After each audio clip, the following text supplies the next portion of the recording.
weekend, so she's enjoying all the sunshine just off the coast of France. Sounds like fun. Aye, yeah. Sounds like fun. What do you make of that article on Friday about the chances that Bojo could be staying on as Prime Minister, by the way? I know. I mean, you've got to look at the facts here.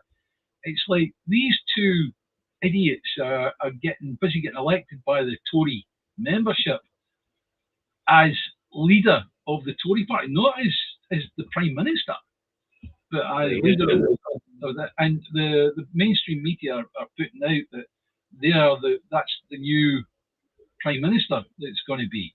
But there's nothing hard and fast about that. Bojo hasn't resigned. He hasn't done what any normal Prime Minister does, which is go out and have his wee chat at the box.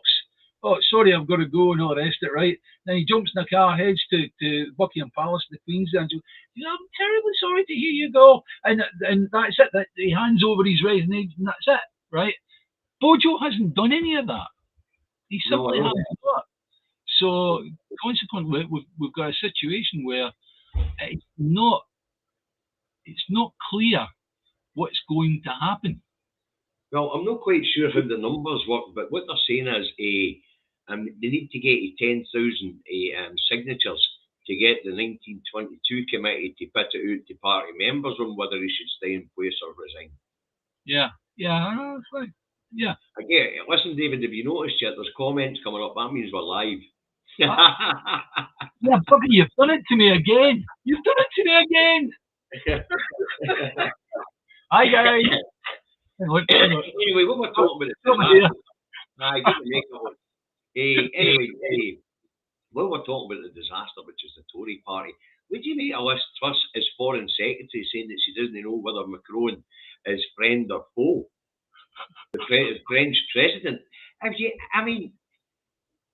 Jesus, what a... we're going to war with France. We're going to war with France, that's what it is. I'm bloody speechless about it. Next thing you know, they'll be laying on ferries to bring refugees to England just to piss them off.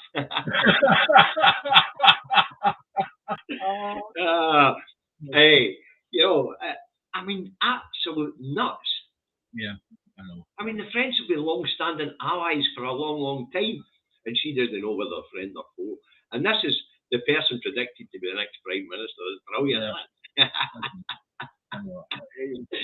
And over the weekend, of course, Truss is making proclamations about what she's going to do if she becomes Prime Minister, which we know she possibly could be if Bojo actually ever does step down. Yeah. As I say, but the big one was going to war with the EU.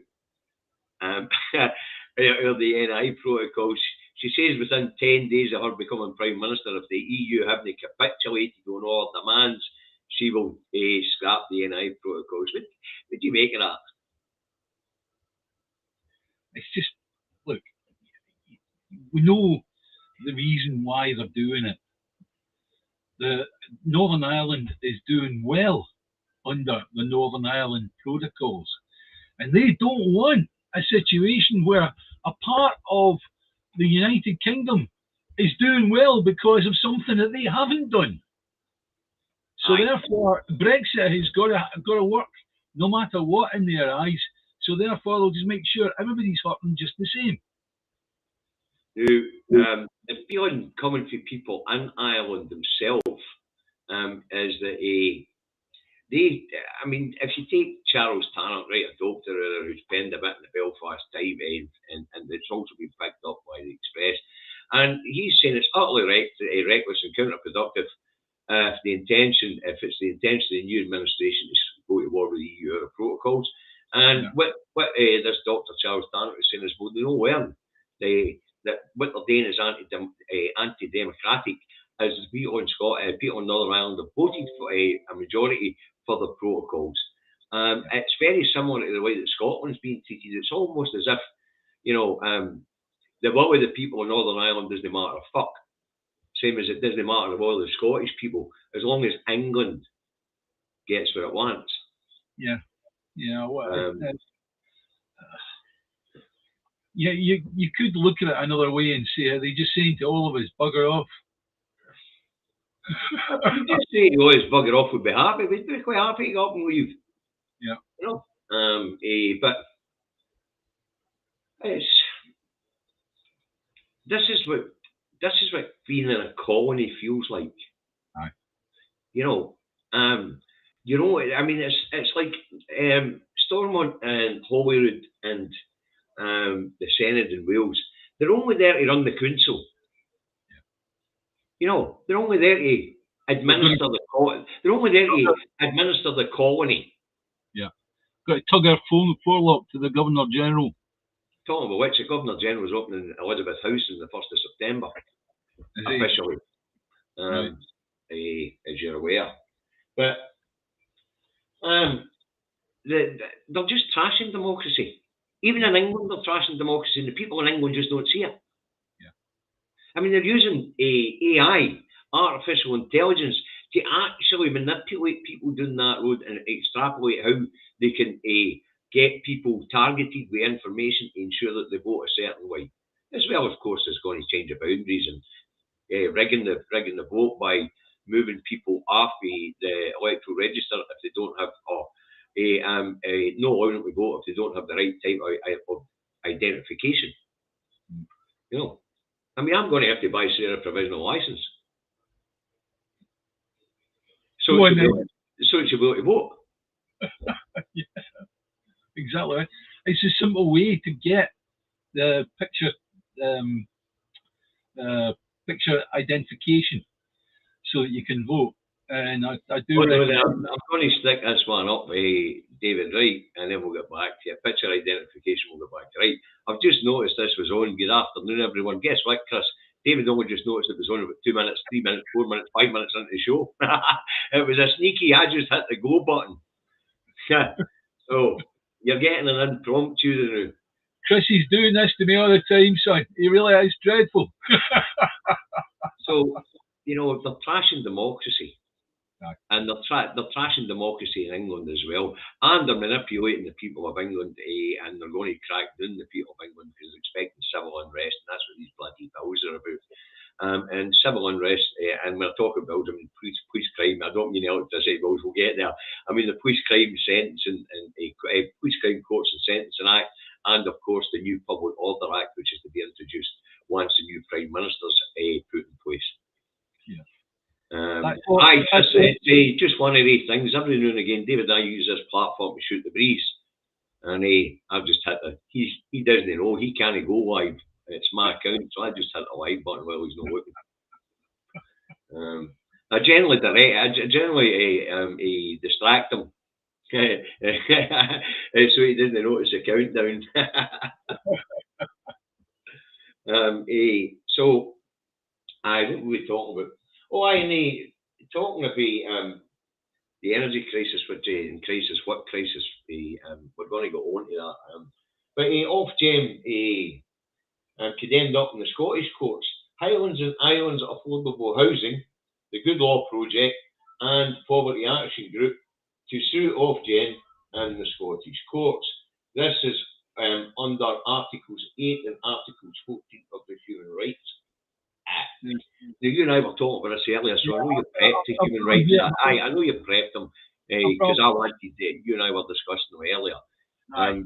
So, in fact, it's one of the things that prompted me to do this bloody impromptu. I was busy distracting him to get this stuff so we could discuss it. In case any of you have got mobile phones and you can't make this out, I'll read it to you. Article 8 of the Convention. It's the right to respect for private and family life. 1. Everyone has the right to respect for his private and family life, his home and his correspondence. 2. There shall be no interference by a public authority with the exercise of this right except such as in accordance with the law and is necessary in a democratic society in the interests of national security, public safety, or the economic well-being of the country, for the prevention of disorder or crime, for the protection of health or morals, or for the protection of rights and freedoms of others. So, in other words, you cannot. You're not supposed to be disturbed by anything that's done to you by an authority such as Ofgem, right? So that's Article 8. That's maybe the important one, right? Then we've got Article 14. Article 14 of the Convention, prohibition of discrimination. The enjoyment of the rights and freedoms set forth in the Convention shall be secured without discrimination on any grounds such as sex, race, colour, language, religion, political or other opinion, national or social origin, association with a national minority, property, birth, or other status. And I'll add to that other status, i.e., poor. Aye. So that talks about discrimination, and as far as that's concerned, you should not be discriminated against by the fact that you don't have the same wage as Boris Johnson. Right. It's as simple as that, or an MP, right? It's as simple as that. And when did you put the crisis? What crisis? Oh, aye, that was earlier, no? Take Yeah, that. well, Take it in with me. Yeah. That way I can see your picture because my glasses on can't see bugger all. And yeah, I'll close down the and Billy Holland on Facebook is saying it's important that it's done under Scots law. That's right. We're going to find a lot more judicial reviews and things like that are going to end up in the Scots courts as well because of the restrictions of putting on down that road. Yeah. Which won't apply here in Scotland. So there's the really important. The really important thing is that the UK government have already said that they're not going to listen to any proclamations by the ECHR or any judgments by the ECHR anymore.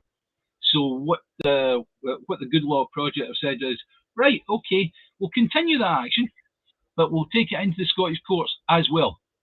Hold on, I want to put this one up, and this is a Ginger Giraffes, and he's saying that they don't have these rights in the US. I think you find you do. I think you've signed up to the Human Rights Conventions as well, Ginger Giraffe. Don't forget, a lot of these conventions are held by the United Nations, Gingers. So I would just check it out. You could be right. I'm not going to argue with you. Right. Yeah. It could well be that the United States isn't signed up to all the articles within the Human Rights Act. You know, there'll be states out there that say, no, I'm not signing that one, but I'll sign this one. Yeah. You know? Yep. So there you go.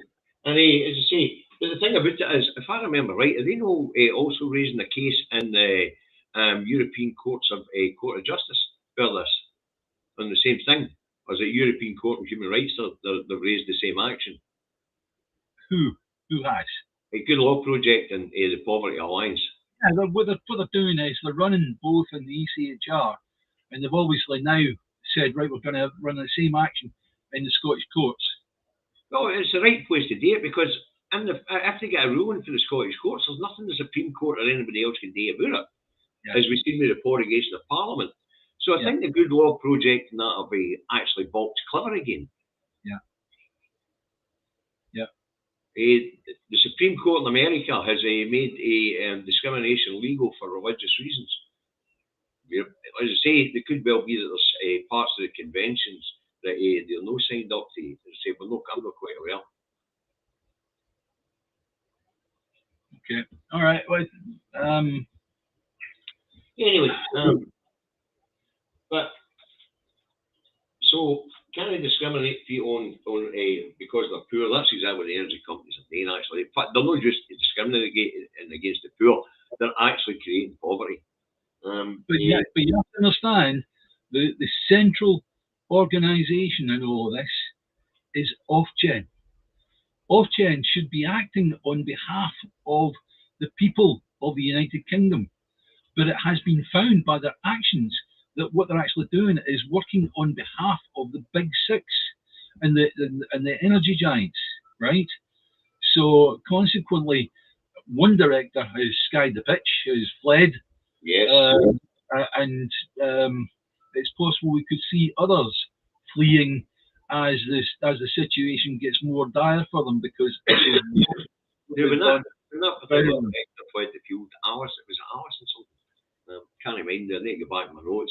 But when she fled the field, it was the day after the Good Law Project and the Poverty, Action Against Poverty group decided to take it to the European Court. And what was interesting about that was the wording of her resignation was exactly what they were going to court about. Yeah. Failing to protect the consumer and failing to protect the... Her wording in her statement was too much like what they had said. Yeah, and it gave rise to you and I sort of like going, has she been grabbed by the Good Law Project and all this, but in order to actually, what's it the Americans call it, turn state's evidence against them, you know. So, because you and I speculated on that at the time. Obviously, Friday, the biggest story of them all, of course, was the 80% hike on the energy bills, but we'll get to that.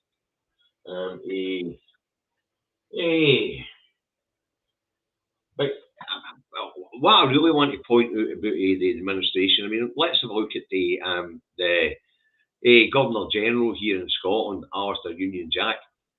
He's claiming his lecky half a taxpayer for his London home. Yeah. You know, he's got to pay for his own estate. Yeah. Well, maybe no, he'll probably find a loophole for that and all. But he's for his London residence, we're paying for his electricity. You know.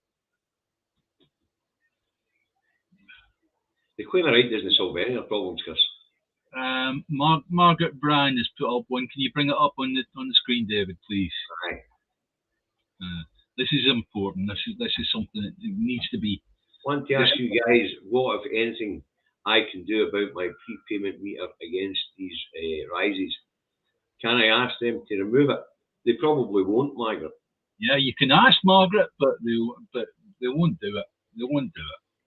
It depends on whether you're in a priority category. If you're in a priority category, they can't cut you off, so they need to do something about it. Prepaid meters now, folks, when we're starting to see the relief for people, what is it, £67 a month for about 4 months or something like that, winter.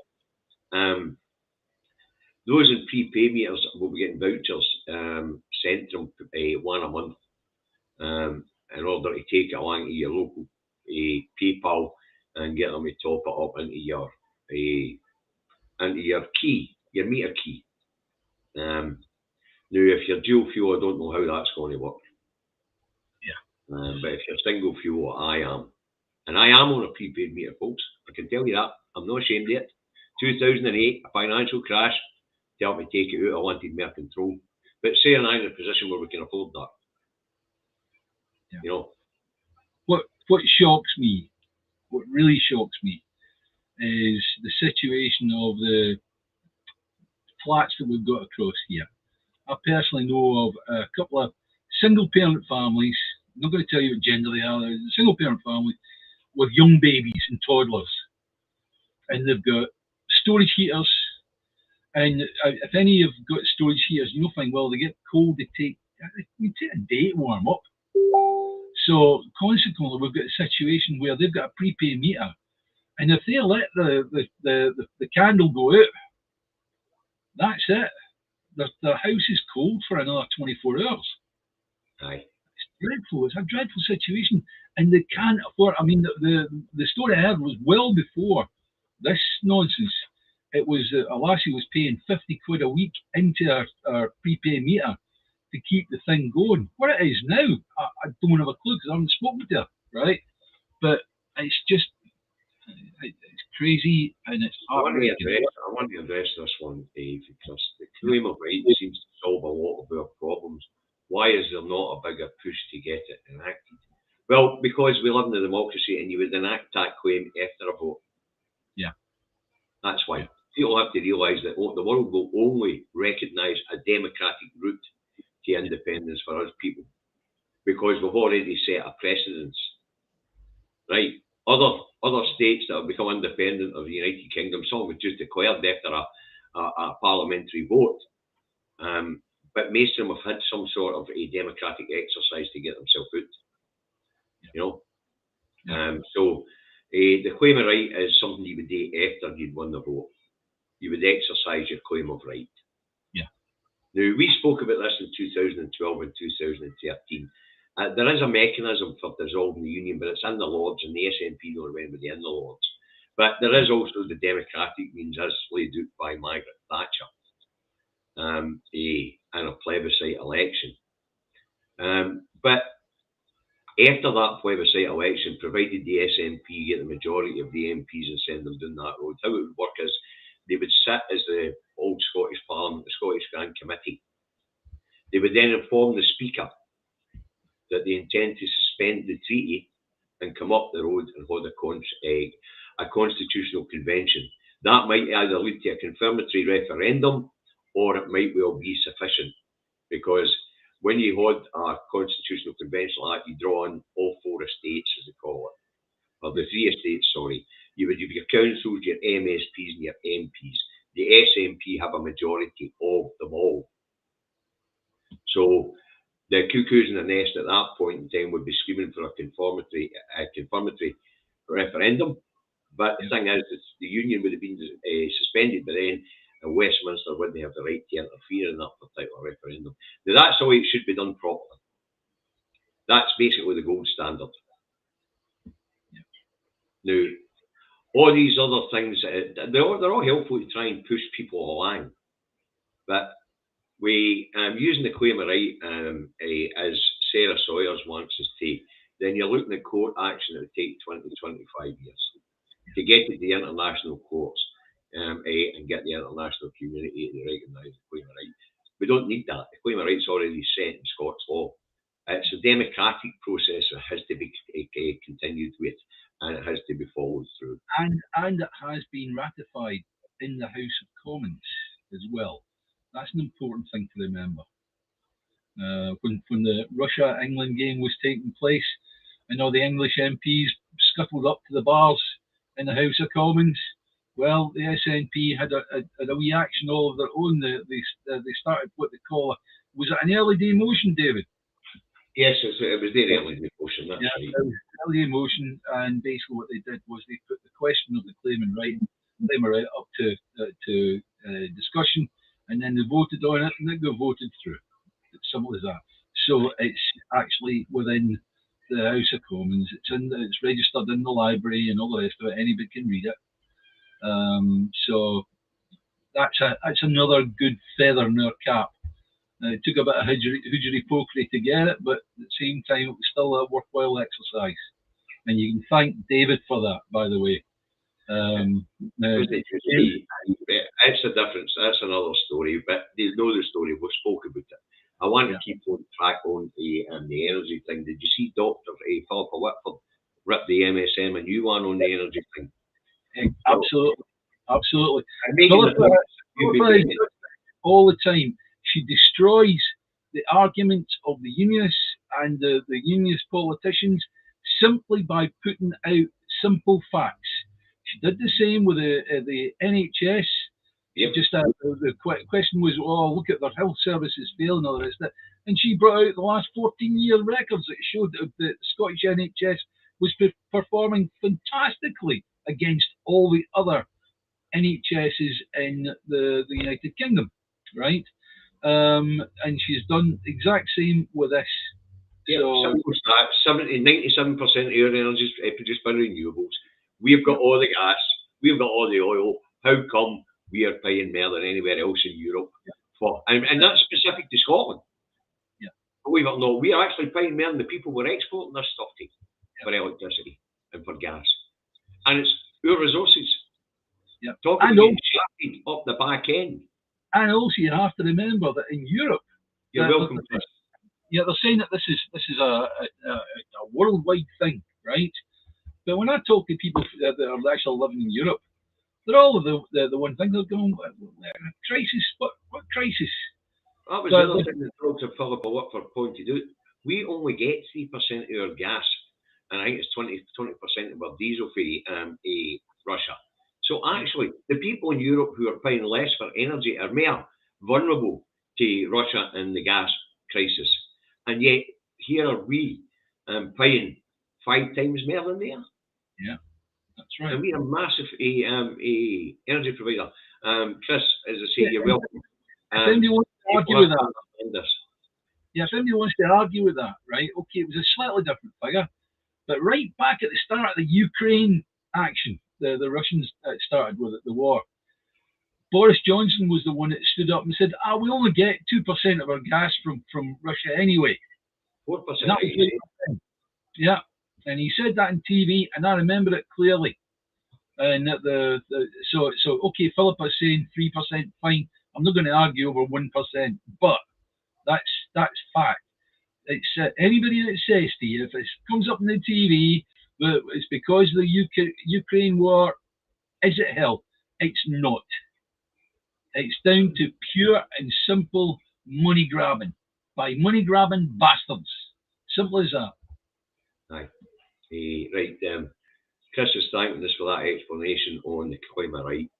You're more than welcome.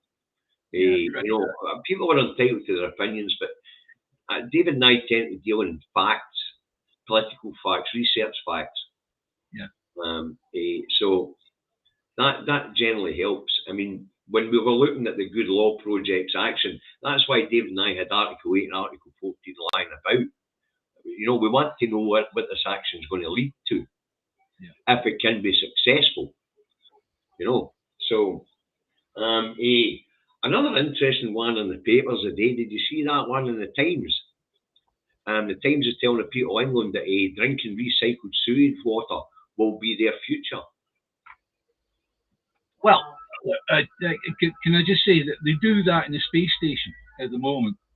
What they do is everything is recycled, but the system they've got for doing that is a lot more complex than I'm sure any one of the water companies want to employ. The reason why I'm bringing this one up is because it's cracking me up, absolutely cracking me up. Right, so the water companies doing that road, they're charging people for water supplies. And I've seen a cracking letter in the Cornwall Times, I think it was, but we'll get to that in a wee second because I'm going to have a bit of fun with this one. Right, so here in Scotland, for a wee bit short of water, we go to the local water courses and we draw water. Run them through a purification plant, which isn't a big deal, and then pipe it into people's houses. But the idiots doing that road have been pumping raw sewage into the water courses.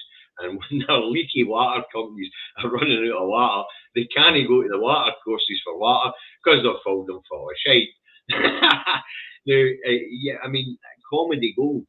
And I have to say that the people of England and here in Scotland for a long time, we all had our eyes off the ball. Yeah. You know, and you find that in people in their late 20s to their mid 40s, when they're bringing up their children and trying to cover bills, pay their mortgages, and all that sort of thing. They take their eyes off the ball. And we need to change that in our children. They must never take their eyes off the ball. The reason why Westminster's got out of hand the way it is because they take advantage of the fact that people from their mid-20s to 45 take their eyes off the ball because they're raising families and working hard to pay off houses. Put up that top one from the last Braveheart. Yeah. Who? Last Braveheart. Here's a thought. It's been reported that it would cost $2.8 billion to bring the energy companies into public hands. Yes. Dave and I were discussing this the other day there, right? And I'm in business, right? And something you learn in business, if you want to take on another company, right, what you do is you sit up next door, do it faster, smarter, leaner, and then you just trade them out of business. Simple as that. Sorry, but that's business, right? In this case, where the 2.8 billion comes from is Richard Murphy was saying, well, you know, the companies are bankrupt. If they can't exist without state aid, that's the 2.8 billion we're talking about. If they can't survive without that state aid, then nationalise them, let them fail. Yeah. Just take it all into public hands. There's not even any need to compensate them because their businesses have failed.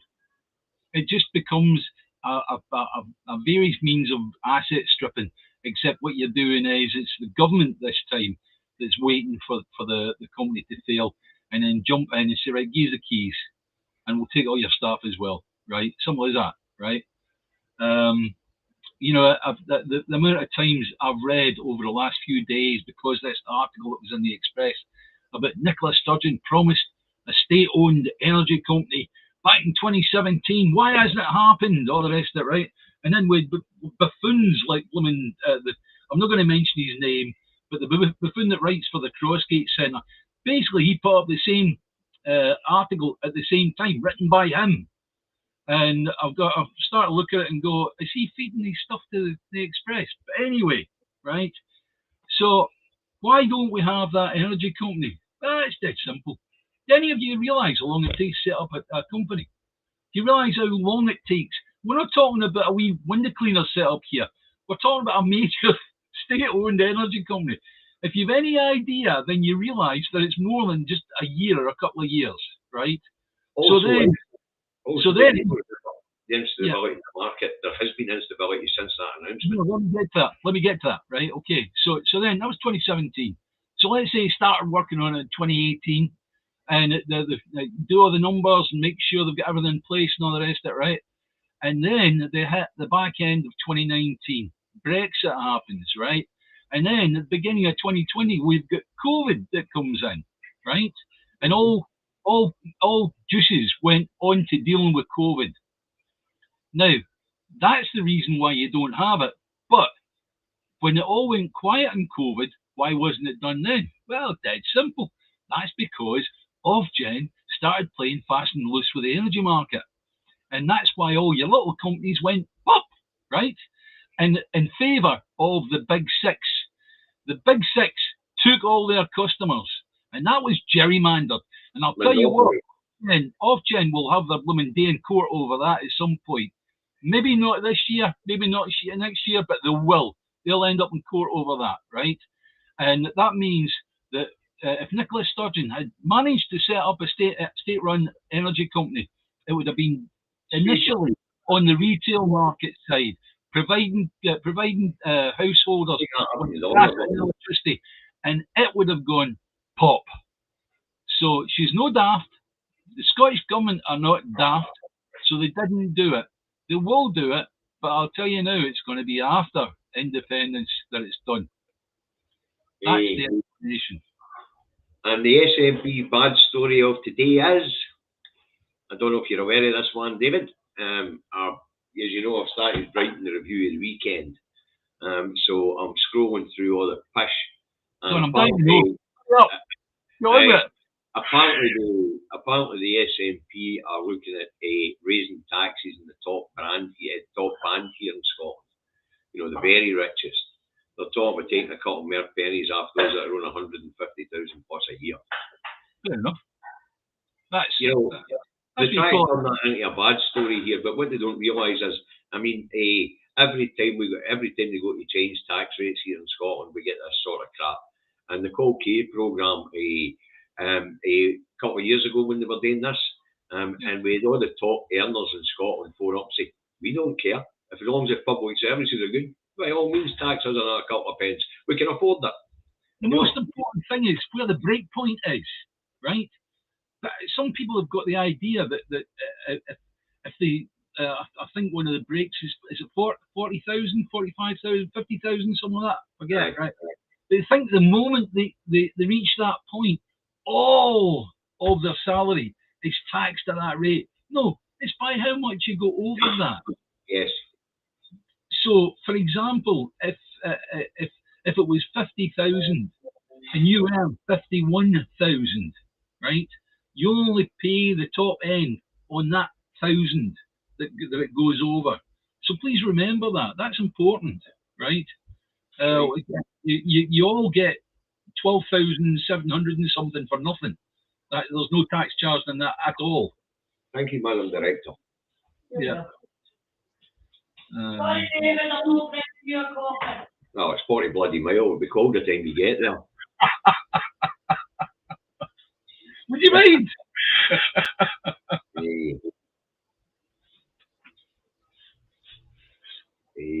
DJ, you could be, I've made the same point myself that those in England, the education system's definitely lacking. One of the things that people in England don't really understand is that the education system down there is actually being privatised right under their noses. And they're not paying any attention. David, John's here, right? And what he says is, put it up with John, because it's a good point. It really is. Well, let's say she's going to do this. Yeah, take VAT off gas and electricity bills. But John, do you realise the VAT on your electricity and gas bill is 5%? 5%. 5% decrease in your electricity and gas bill at this point in time is not going to help. Huh? It's not going to help. Bring it up, John. It's a good, sensible. David, you kicked out there. I don't know what happened. So it was a sensible comment. Of course it was. But it's not going to make that much of a difference. 5%. When your electricity bill's £5 grand or up to £7 grand, they're expecting next summer. If predictions are like that, algorithm stays the same. The last part of his comment, well, I don't know about that. Right? That's for you to find out, John. All right. Okay. We know you're supporting Trust for Leadership, John. That's cool. Listen, you're a working class Tory. That's up to you. That's your democratic right, John, and we support that. We do, honestly, right? Yeah, we support your democratic right. We don't just don't like your choices, that's all. Your choices are being forced onto us. We don't vote for you. We don't want live trust. Can you keep it? So, it looks as if they're going to raise a wee bit extra revenue for the TAP earners here. And they won't be complaining, as I say. We'll have the mainstream media try to turn into a dance, but they won't go and speak to the higher earners because they're going to turn around and say, listen, it's only a cost of coffee a week. You know what I mean? That's all they're talking about. Yes, you're quite right, Chris. You've seen 215% by January, so a 5% reduction is meaningless. I know that. Appreciate that. Scott, just a question to everybody that's listening. Have any of you heard Sky News putting out the £7,000 a year figure? I've heard it a few times now of different commentators. Now, that will make your eyes blooming water. 3,549 the cap is at the moment for standard use. Let's address this one for a non-Scot. Obviously, he's English. He's no Scot. He's a non-Scot. But he's asking if we feel British too. This is Nicola Sturgeon pointing out that even after independence, we still be part of the British Isles, as they call it. Yeah, I live in the British Isles. Yeah. But do you consider myself British? No. I've got a British bone in my body. Yeah, I'm Scottish. That's but yeah. At the same time, so a non-Scot. So I don't know where a non-Scot comes from. I mean, we're all Scot. Well, you and I are Scots. I don't know where a non-Scot comes from, but oh, is that supposed to be an anonymous Scot? Yeah, anonymous Scot. Stephen Charlton says, I don't think income tax should be taken out of income if you earn anything below £350 a week. Well, that's why we have a minimum rate set, isn't it? You've got to get to £10,585. No, it's 12,000 something. It's 12,000. 12,000. We're not up to 12,000 before you start. And Stephen's worried about his £550 a month for energy bills by April. Mine will be January to December next year, based on Martin Lewis's working out, and I'll end up, if we stay on as we are now, it'll be £12,700 for the year. And that's something else I've got to mention. I know I've seen from people's comments that some people think the £3,549 is a maximum. It's not. That's a cap on unit price. Cap on unit price on standard use, right? If you use more gas and electric, you will pay more, right? And consequently, there you are. There's mine. £9,700 for the year. Now, Leslie and I will scrape by, but see if it goes any higher than that, we're in trouble. And if we're in trouble, and both Leslie and I are both professionals, my goodness me, what's going to happen to the rest of the blooming people in Scotland? That's dreadful. That's absolutely dreadful. Aye, it is. It's frightening. Yeah.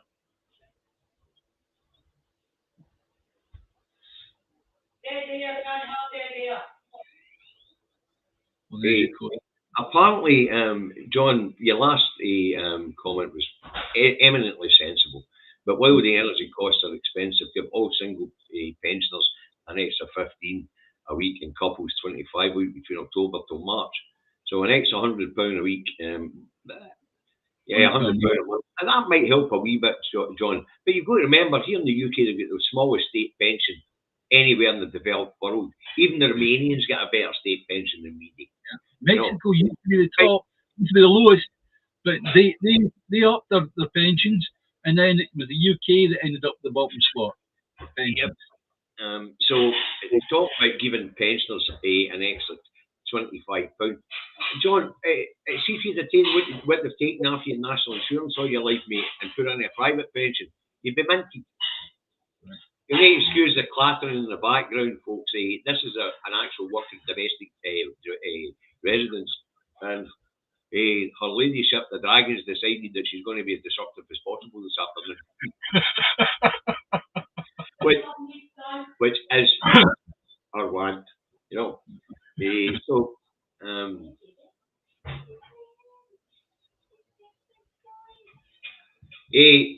Irene is suspicious of this Tory government staying silent on this public crisis and pottering about with hustings to the Tory faithful. Listen, it's a long way to October yet. They might actually, there's every chance that one of them, in order to win the race, is going to turn around and say, all right, then we won't allow the price cap to go up. Yeah. We can't. But they've only got 6 days to make that proclamation, because let's face it, it's 5th of September or something like that. 8 days or something like that to make that proclamation. No longer 5th of September. It's in their hands. They have all of the control over the oil and the gas and the distribution of the electricity and gas, control over the licenses to produce oil and gas in the North Sea, and you name it. So all of that power sits on a desk at number 10 Downing Street, and they could, if they wanted to, change the story. They won't, because as I tried to explain to all of you a week ago, is that the MPs in the House of Commons don't have to register or declare any share ownership of a company under 15%. That means that there could be quite a sizable share owner in one of the giants, one of the oil and gas giants, and you wouldn't know about it. If you had just 1% of the shareholding of Shell, you would be a very, very rich individual. Aye, but let's say somebody's invited the elderly into their house at this winter in order to help alleviate the situation. They're good stuff. Something has to be done about the energy costs. John, you're the guy that voted for these Muppets. Yeah. So there's no point coming here and telling us that something needs to be done. Your political masters in your choosing party have been sitting on their hands and intend to continue to sit in their hands. Simple as that. The energy crisis. But hey, John, it's going to get that expensive. We're going to give you the same advice we're giving everybody else. Ditch your direct debit, mate, and only pay what you can afford. Yes. Don't stop paying, John. Whatever you do, don't stop paying. Don't get into that nonsense. If even if you can just pay them £10 a month, it's something. Consumer right law doing that road's different, David. I don't know whether we'd be able to send a bailiff round to John's to get it. Okay, we have protected trusts and all sorts that protect us in situations like that, right? But in England they have a similar thing, which is a variable trust or something like that, where they can actually make an agreement, and if you stop paying them what you're supposed to pay them, and you ended up in your case in small claims court with whomever, then you would be able to say to the judge, look, Judge, I can't afford to live. I can't afford to keep a house over my head. I can't afford to eat. and I'm giving these people what I can.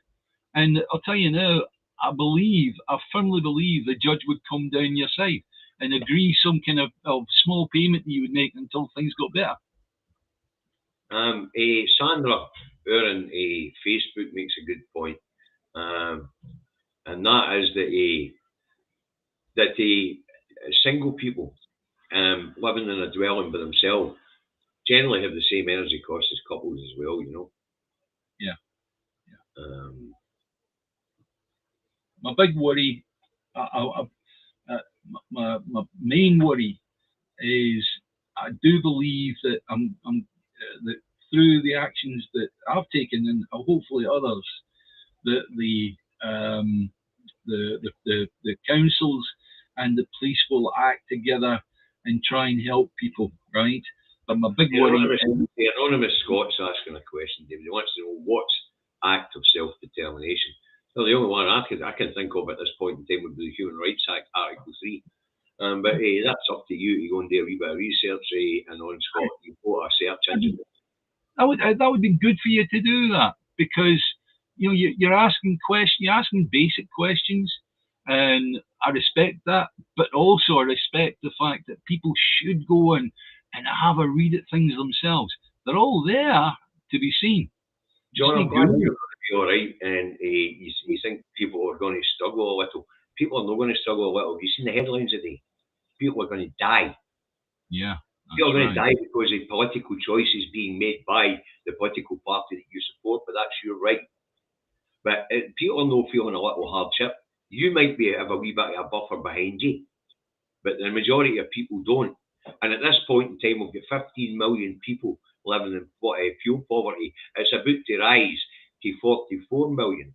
But at the 15 million point, 4 million people in Scotland, we only have a population of 5.4 million who didn't vote for the party you voted for, are living in fuel poverty in one of the most energy-rich parts of the world. In fact, the most energy-rich part of the world. So, John, the fact that you are happy and you can survive, please for you, mate. But your political choices have made a genocide happen since 2012 here in the UK. Yeah. Now, listen on, Scott. So, if a population majority of Scots demand the Scottish Government dissolve the Act, look, I've already explained this. And on, Scott, there would have to be some sort of democratic measurement of the will of the Scottish people before the Scottish Government dissolved. What you're asking for there, is a vote, and that's what we're asking for. So that's the democratic way to do it. So all the rest of this pushing about round the sides with the salvo activists. I mean, we get Quentin Kelly on Facebook doesn't even know what salvo is. Yeah. The claim of right and salvo are two different things. Let me explain. At the end of the sittings of the old Scottish Parliament, the Speaker would say, anybody want to challenge the Crown on their proclamations or any laws that were going through that day, and they would just wave their papers and shout salvo, the act of salvateur, and then that would call division, and they would get into the lobbies and have a vote to either vote down the law or to uphold the new laws that we want to be put in place. That's the act salvo. The claim of right is something that's it's been there since the return of the Declaration of Arbroath in 1323. It went into law initially in 1668. It was reaffirmed in 1989 and once again in 2018. The claim of right is just a declaration that the people of Scotland are sovereign and they're entitled to choose the form of government that they want. Yeah. But that's also got to be done by a democratic process. Simple as that. I think I went through this earlier when Chris asked a question similar here. Right? You make your claim after the democratic process has been completed. Simple as that. We have set standards. The most important thing in any of that is we go to the polls and we vote for independence. A great big yes. The most important thing is being recognised by other countries. And there's something lovely that I read yesterday, was that I don't know if you know this thing that Nicola Sturgeon's been at, where they're setting up a unit for Scottish commerce, right? And there was a big dinner afterwards, I suppose. And Iceland were saying that they are basically champing at the bit to be the first out the door to recognise an independent Scotland. The Norwegians piped up and they said, "You'll be in for a fight then." Now, I tried to ignore this bit when I put John's comments up, but we went through 2 World War push again. This is what's wrong in England, John. We keep telling you, just people are looking backwards to past glories that never existed, rather than looking forward to mending the problems that are existing today. All this nostalgia stuff doing that road is because you've got an identity crisis going on. I've already said to you, go and read what Fintan O'Toole's got to say about England's identity crisis. The reason why you are all looking backwards for sunny uplands is because looking at your political situation down that road, there's nothing to look forward to. Simple as that. People are living in despair in England and they see no future. And that's why they're harking back to what was hard times. And you're a perfect example, John. 2 world wars. England didn't win any world wars. The UK didn't win any world wars. It was the Allies. In fact, you could say the Russians won it. Yeah.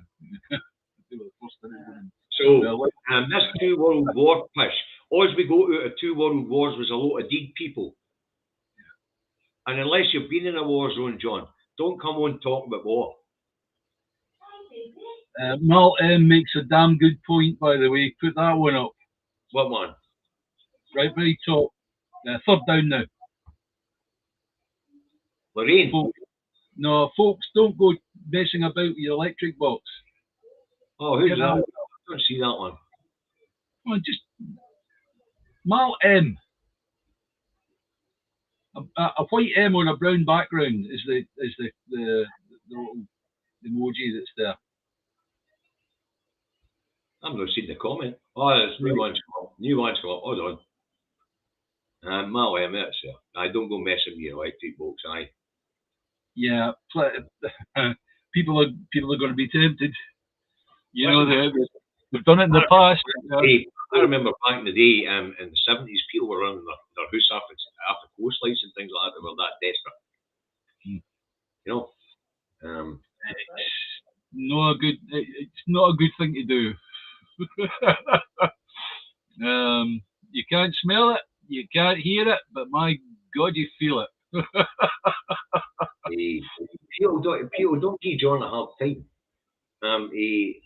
I know some of the things he says doesn't make a lot of sense to us people, but I mean they're hardwired in that way, a different way. I mean they're used to tugging their forelocks and being subservient. You know, John, I'll give you a wee insight. I used to live in England. I was in England for 18 years, and I was married to a Tory for 18 years. I on you go. Sorry, on you go. I was married to a Tory for 18 years, right? And let's just say it was trench warfare, because I'm a socialist. I can't help it, right? But you're entitled to how you feel and all the rest of it, right? That to me is you making an expression of your democratic rights to choose who you want to have in charge.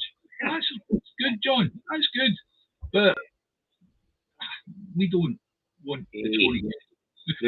I know in Scott back on, if the people choose to form their own People's Assembly and instruct the Scots to dissolve the Union, then you'd have to have a democratic process to elect that Assembly. So it's not going to change much. It's just going to add to the amount of time it takes to do it. We already have a democratic elected a Assembly along in Edinburgh. And John had a drink with David Mandela, apparently. Hey, I hope he didn't grope you. He can be a wee bit hornsy when he's drunk. we call him Fluffy. Mr. Mandela is a bit deluded, but apart from that, he's harmless. Yeah. Do I think we should have the UN monitor any Indie vote? You don't trust Westminster? Yes, I do. Yeah, correct. Yeah, but bring it the on. International observers, the Russians and the Canadians, submitted their reports to the United Nations on the last referendum. And in those submissions, the Russians and the Canadians both said they thought the vote was tampered with.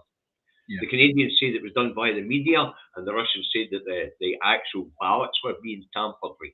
So, Yeah. you know, what difference did it make? The most notable thing is that they couldn't wait to destroy the ballot papers. Yep. Those ballot papers should have been kept, and they destroyed them. And I figure this time I will we'll get a wee action going. Just right, let's keep the ballot papers. Let's keep them somewhere safe. Yeah, keep them under police control. I expect the police station to burn down, Davy. Aye. So, Fluffy Mundell, what a non-entity he was. I'm not surprised he found him in the Conservative Club right enough, John, but I'm surprised he found a bus driver in one. John, I had an article that went into the local newspaper about me this week, and it was a nice balanced article. I was putting up the point about the Kill the Direct Debit campaign that we've got going here. We were asking people to stop their direct debits and go on to standard billing, which will create a gap in the cash flow for the energy companies, right? But at the end was a comment by the chap that's in charge of the Citizen Advice Bureau in our local area, and he was worried that what he was referring to was the Don't Pay UK idea, where initially you look at it and really they're telling people to stop the direct debits and just stop doing anything else, right? And what you were saying was that would get people into a lot of danger in terms of having to build it back up again or whatever, right? I totally agree with people visiting the Citizen Advice Bureau. If they're in trouble, go talk to them. But the first thing to do is, if you've got a direct debit, cancel it. And don't let them talk you into blooming open up the direct debit again, because if you don't have the money in your account to be able to pay the extraordinary large sum that the energy companies are going to take off you, you're going to end up, that direct debit's going to get bounced, and you'll end up with a charge from the bank as well. Yep. Now, I want to address this one. So, if the conditions of joining the Assembly is to end the Union and a population majority join it, isn't that a demonstration of both self-determination and democracy at work? That's what we call an election. Yeah, that's right.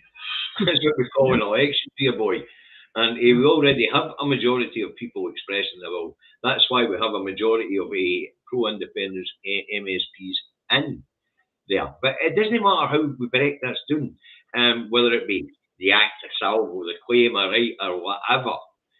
There's going to have to be a democratic process to get to the point where it's accepted internationally that we are going to leave this union, whether England are stamping their feet or no.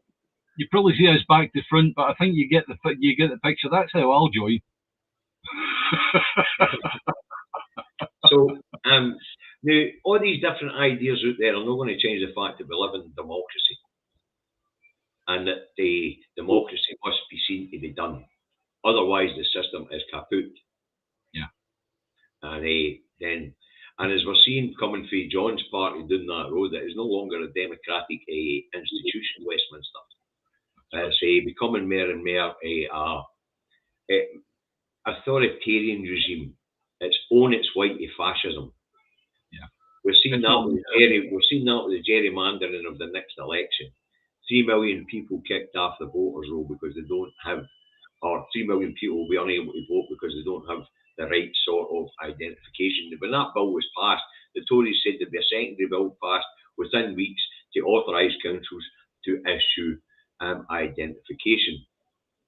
Right. We're months and months and months since that bill passed. Where is the secondary legislation to get these people identification, which means that they could vote? Wait a minute. This one I've got to get a laugh at. Did you just see that? I know people in Scotland are struggling. People should email the Secretary of State for Scotland, who is Alistair Jack. He will listen and consult with. How come we don't talk pish?